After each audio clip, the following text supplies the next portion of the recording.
La fe madura y ferviente de la mujer cananea.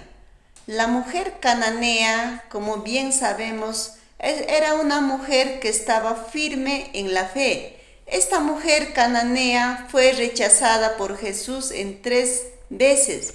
La primera, Jesús no le respondió cuando ella suplicaba.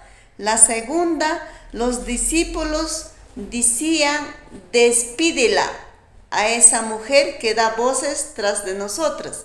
Y la tercera, este pan es pan para los hijos de Israel, mas no para la mujer cananea o para el pueblo de Canaán. En estas 3 oportunidades fue rechazada, despreciada esta mujer cananea, pero nada hizo que se moviera esta fe fuerte, esta fe ferviente que tenía esta mujer cananea.